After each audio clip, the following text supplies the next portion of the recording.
Welcome to the Newsmaker Live with me, Kendall Burton. I have a special guest with me this evening, Christopher Alexander, a gentleman I've been trying to get on the show for the longest time. So, Mr. Alexander, thank you very much for being with us. He's the Director of Maritime Affairs at the St. Lucia and Seaports Authority. And of course, as his designation suggests, we'll be talking about maritime affairs all evening. We'll invite your calls eventually so you can interact with Mr. Alexander. Mr. Alexander, again, let me welcome you to Newsmaker Live. Thank you, Kendall, and on behalf of the authority, we'd like to thank you for taking the time to invite SLASPA to speak about issues, about maritime issues, and also to share with the public the concerns and the developments within the maritime sector. So again, thank you for inviting SLASPA on the show. Okay. Let's start with a look at specifically what your department does. I guess that's the best place to start. What does the Maritime Division at SLASPA do? How big a staff complement do you have? It's a big department. Well, Kendall, the authority is a large establishment, and you have quite a few varying departments within SLASPA, including the seaports and the airports and the various departments, as well as the Maritime Division. And we have a staff complement now at Maritime of 4 persons within the Maritime Division at SLASPA. I was expecting a larger yes. complement. Small department but highly paid. Small department but very motivated and very productive. But what we do, we have the other departments. For example, we have the seaports, we have the IS department, we have the engineering department, and they give support to the Maritime Division. Also, the ports police as well. So you have those other departments who support the workings of the Maritime Division. Right. So because of that, we have a broader scope, or we have more persons who can actually enhance the performance of the Maritime Division. Yeah, because your portfolio is fairly large itself, you know, for such a small group of people. And as we go through tonight, we want to talk about some of the items that fall under your portfolio. Let's start with the ship registry. I know that's been a topic of discussion for a while. You had a consultation not too long ago. And it was interesting that at that consultation, more than one speaker spoke of the fact that prior to that consultation, the last one was at least 3 years before. What was the reason for such a long lull in between? The lull, Kendall, is that the maritime sector is a very diverse and a very it's revolving. Right. The 3 years ago, we had 5 pieces of legislation that came through Parliament, and it gave us the opportunity for us to do additional workings at the Maritime Division, wherein we could have commenced some registration of vessels. Initially, we were having vessels provisionally registered. So after those laws came into being in 2010 and 2011, we were able to do additional activities within the Maritime Division. Having done that, there were additional laws that we needed to be inputted into St. Lucia because of various conventions that St. Lucia would have signed on to, and also guidance coming from the International Maritime Organization, or the IMO. So because of that, right now, I thought it was important that we hold a national consultation to bring in all the stakeholders on board, individuals, the companies who would have interests in the maritime sector. We also brought in the various ministries, Ministry of Tourism, Ministry of Infrastructure, Ministry of Commerce, the police, and they gave the inputs in terms of the direction in which the maritime sector should go to. Part of our responsibility is in terms of pollution from ships. So whenever you have ship-based pollution, for example, you have garbage, you have sewage, you have air pollution, that too would be under the portfolio of the Maritime Division. So as Director of Maritime Affairs, my job would be to administer those laws as they come into being in St. Lucia. We also survey and inspect vessels. So many of the boats you find plying for hire within our waters, carrying our tourists and our locals alike.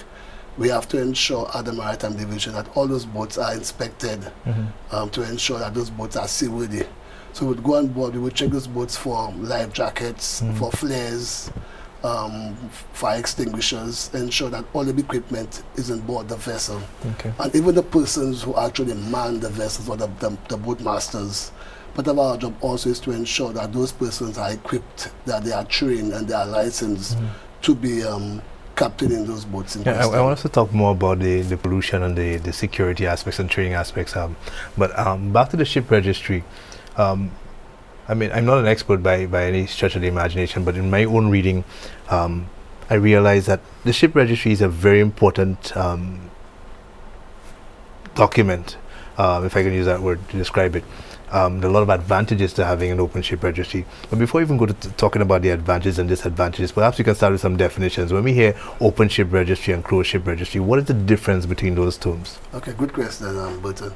In terms, you did pretty fine. Yeah. In terms of the closed registry, as of now, St. Lucia has what's called a closed registry. Right. And it's closed because under the Shipping Act, it gives you a list of persons or entities who can have the boat registered in St. Lucia.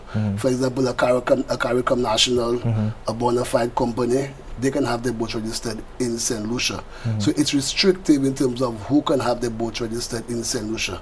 So many of our registered boats right now are boats that are owned by nationals. So it's called closed. But in terms of the open ship registry, what it does, it opens up the system and allow boats from foreign countries, international countries, outside the region, to come in and have their boats registered in St. Lucia. So that would be called a open ship registry.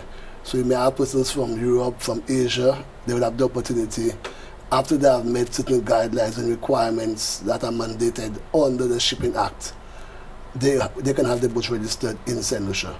So you have the opportunity to increase employment, because you have more persons coming in, you have economic activity as well, and you'll also be able to increase the amount of seafarers you have operating within the country.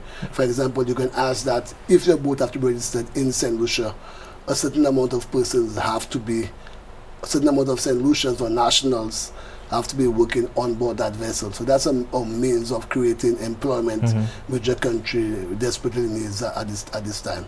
Yeah, but how does it benefit the country beyond just the immediate benefits that you just mentioned? Perhaps St. Lucians working on board the vessel. Beyond that, what it does annually, those boats have to come back and apply for certain certificates. For example, you have a load line certificate, you have a tonnage certificate, you have a marine pollution certificate, and a cost is attached to each of those certificates. So when you come in, you may require maybe about 8 different certificates to get a license to operate your boat. So every year you have to come in and have those certificates renewed. So you have a continuous revenue intake from a vessel when it's registered. So all those monies come to the coffers of the state and could enhance in terms of the maritime sector to develop even further. Yeah. And that certification process is overseen by SLASPO, or is it by the International Maritime Organization? How it works, Kenal, is that you have the broad conventions. For example, you have a load line convention, and St. Lucia signed on to that convention. But the issue now is that St. Lucia have to bring those conventions into our national law. And within the Caribbean region, even as far as Jamaica, our larger brother Jamaica and Trinidad, the issue is that most of those countries, although they may have signed on to the convention, is not reflected in our national law. Legislation, right? Yeah, exactly. So you need that legislation for you to enforce and for you to apply fees. So you may have the convention signed on to. So the government now is looking into bringing all those various conventions into our national law, where it can be enforced and we can levy fines against persons who violate those varying conventions which would be enshrined in our national law. You started by talking about how dynamic the maritime industry is. It's changing very quickly, it's very dynamic. With 3 years between consultations on legislation, do you feel that the developments are happening a lot quicker than we are able to implement legislation? Where are we at now at this point?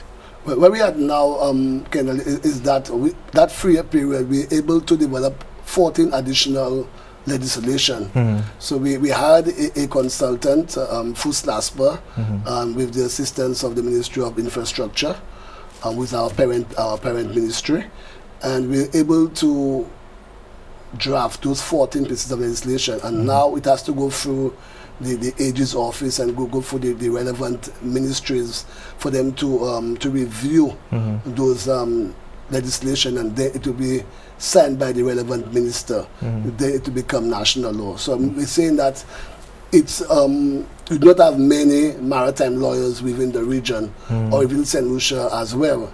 And we have to be realized that there is a priority list as to which legislation that any national government may want to push forward. But we at Maritime, we have been advocating in terms of the importance of ensuring that we have the relevant shipping laws in St. Lucia to advance the maritime sector in St. Lucia, to create more employment for our nationals in St. Lucia, to create an environment of safety in St. Lucia. Our mainstay in the economy is tourism. So you have all those cruise ships coming in, you have all those yachts coming into Rodney Bay and the other areas. So we're saying that those boats have to be guided as to existing national law. So it's critical that we have the national law for us to apply it on those vessels when they come into St. Lucian waters. Yeah, I think without intending to do so, you're actually agreeing with one of the critics at that consultation who was saying that we've been dragging our feet too much on this thing and not giving it enough of a priority. But you spoke about the priority list of legislation that is in need of attention. Obviously, this is not ranking too high up there. That's what I'm getting from you. But it's ranking again. Like I say, I mean, they have to go for it. I know they have their own in terms of their own policy or their own protocols as to the steps to actually bring it into national law. And I think as of now, I know it's on the final leg in terms of being before the final persons to actually sign on to it for it to become national law. So in the maritime sector, there will always be a need to have new and updated shipping laws because of the versatility of the maritime sector. So we would like, if it could have been sooner, it would be better, but at the end of the day, I think we are happy in terms of government right now about signing on to those 14 pending legislations for the maritime sector. You want to hazard a guess as to when it will be finalized? Oh, but within the year, maybe? Well, I'm in talks with a few government ministries, and I cannot say give you a definite day as a month or a day, but hopefully it should be sooner than later. Hopefully, yeah. Let's talk about ship registry as opposed to yacht registry. Does the ship registry encompass the yachting sector, or is that a separate issue altogether? Well, initially we were speaking in terms of a yacht registry. However, it would have excluded a number of other vessels. So we said, no, let's go into a more holistic format and call it a ship registry. So we can register power boats, we can register cargo boats, we can have a greater revenue intake if we can expand the registry and not just keep it aligned to just one type of vessel, because a yacht is a ship. So we want to broaden it up to encompass other vessels as well. Okay. There are some other issues that we want to discuss, but before we can do that, we're going to take a short break. But when we come back, I want us to talk about issues like pollution and security. And you talk about various type of vessels. We want to look at boat rides as well. Some of the requirements for operating those vessels. Some of the training that you're undertaking in terms of getting the captains and crew up to speed in terms of national as well as international standards. But you're watching Newsmaker Live. We'll take a break. My guest this evening is Mr. Christopher Alexander, the Director of Maritime Affairs at the St. Lucia and Seaports Authority. We'll be right back.